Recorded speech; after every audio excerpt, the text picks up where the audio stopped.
Well, this went quicker than I expected it to. Okay, here's the update on the SKS. The rust came off pretty good. When I was digging through a closet, I found some of the parts that he originally took off this thing. This is the bayonet that came with it. That's the receiver cover that came with it. Couldn't find the handguard. Like I said, I don't know if I'm going to order one or not. I may just leave the damn cheese grater on. Yeah, this stock, you can tell it's been well used, and you can see where some beavers have chewed on it right there. I had to order the stock, sling, cleaning rod, the buttstock cleaning kit. I went ahead and got that, and the Chinese bra.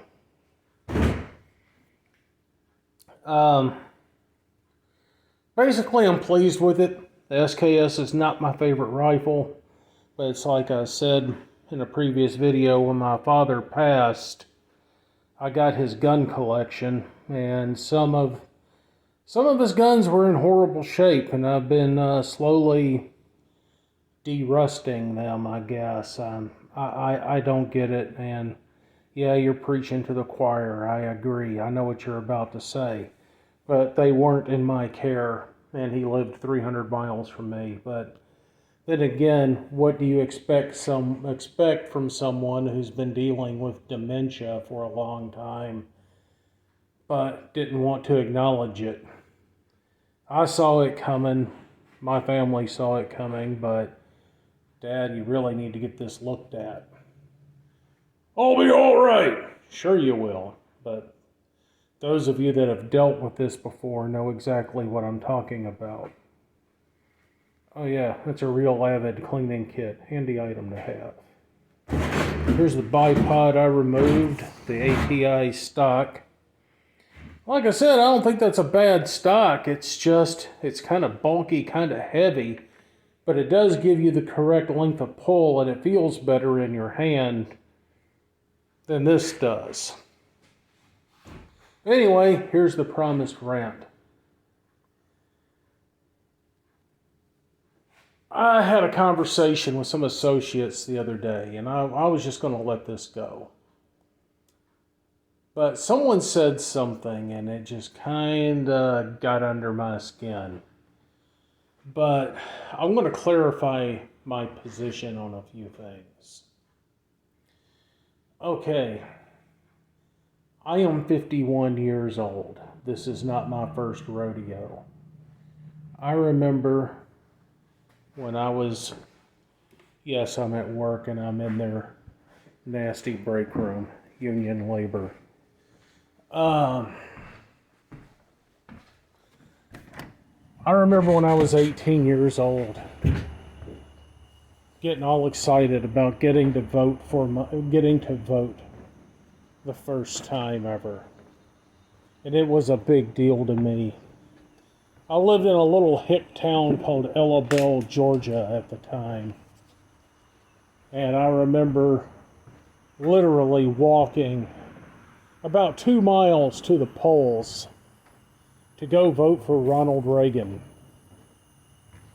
I was really proud of myself, and I really thought I did something useful. Damn, I was naive. Anyway,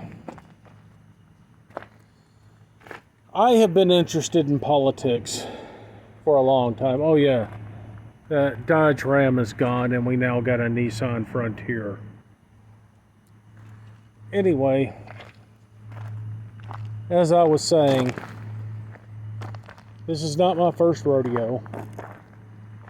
Been interested in politics for a long time. I was never interested in running for office, but what I was interested in is how have things gotten this messed up? But then when I started paying my own taxes and having to pay rent and pay my own bills and stuff, I got really interested in it. It's like, what am I paying for? And who are these morons in Washington, D.C. constantly trying to tell me what I can and can't have. I remember when I was 24 and the 1994 crime bill came along. And I joined the NRA. I did all that stuff that people advocate you do. Now, mind you, in 94, there weren't a lot of alternatives to the NRA. Called my politicians and everything, and you know, I'll still blow up my senators and congressmen's phones. But you know, the only person who ever called me back was a Democrat. No, I'm not advocating for Democrats. I'm just saying, when in 1994 I lived in West Tennessee, and there was what they call a blue dog Democrat, kind of like a conservative Democrat. And his name was John Tanner. And I called his office to voice my concerns about the 1994 crime bill. And Congressman Tanner called me back directly. I thought that was kind of cool. And he spoke to me about his concerns about the crime bill and everything else, and told me he wasn't going to vote for it. And I was like, okay, cool. But yet when they attached it to some social spending program, him being a good Democrat, voted for it. Anyway, I had this conversation in the Zeke Shoots Discord group Thursday, and it did get kind of heated. But it just goes on what I dwell on all the time and try to harp at you people, and I just don't think people get it. When I say there's nothing left to talk about, I'm not saying lay down and surrender. I'm saying what's happened is someone's done walked up to you and slapped you in the face. What do you have to say to them at that point? What do you have to talk about at that point? Do you hear me now? Good. You know, call me a coward, you know. Had a non-U.S. citizen call me a coward because he wants to come to our Discord group and bitch and moan and complain about U.S. gun laws while he lives in Canada. What the fuck? What is this loudmouthed Canadian doing about his own problems at home, where he has to come to our chat group or whatever? And once he starts talking, he never shuts up. No one else gets a word in edgewise about him bitching at Americans about our gun laws, yet he lives in the Socialist People's Republic of Canada. Yeah. Anyway, but what's triggered the whole thing, someone was talking about something about the U.S. Supreme Court and some pro 2A cases. And I made the comment, good luck getting the Supreme Court to even hear the case. And what I mean by that is just look at the track record. How many pro 2A cases, or how many 2A cases has the Supreme Court refused to hear? How many times have they refused to do their job?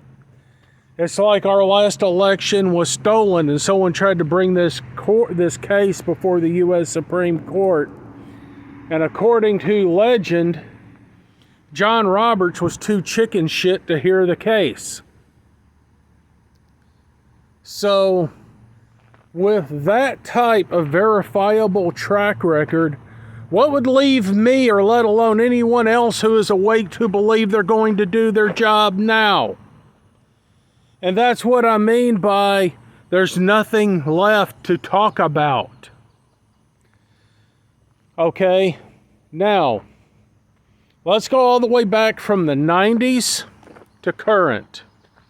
In the 90s, after the 1994 crime bill was passed, gun owners went to the polls mad as hell and threw the Democrats out of office. We gave them a Republican House and Senate, and later on they had a Republican House, Senate, and executive branch. What pro-gun administration got through?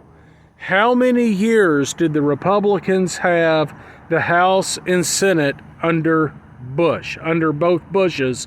How long did they have all three branches of government? Okay, what did they ever do for us? Not a damned thing. Yes, the assault weapons ban finally sunset. And some Republicans, including Bush, was opposed to letting it sunset, but they knew it would be political political suicide to let it, to oppose it. So they let it die. And then, holy shit, we elect the stalwart defender of freedom, Donald J. Trump. And the first 2 years of his administration, they had the House, they had the Senate, they had the executive branch. What pro-gun legislation got passed? Not a damn thing. As a matter of fact, we got a bump stock ban. And whether you Trump zealots want to accept it or not, when Trump did that, he opened Pandora's box. That's like, hey, we can now get gun control by getting the ATF just to change the definitions of stuff. They can just merely read the law book sideways. That way us coward politicians don't have to vote for everything. And if they do something unpopular, we can just blame the ATF. No one can blame us. Our hands are clean. That's the game plan, people. And to sit here and to call someone a coward who points that out. What it is you idiots out there are smoking opium. That's it.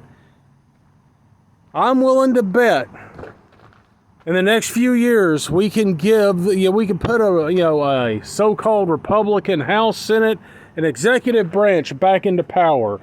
And what they're going to do, the Democrats will come up with some frickin' scandal. The Republicans will go hide under the couch. And then they will be silent for the next 4 years. And then they will lose their ass again. It happens time and time and time again.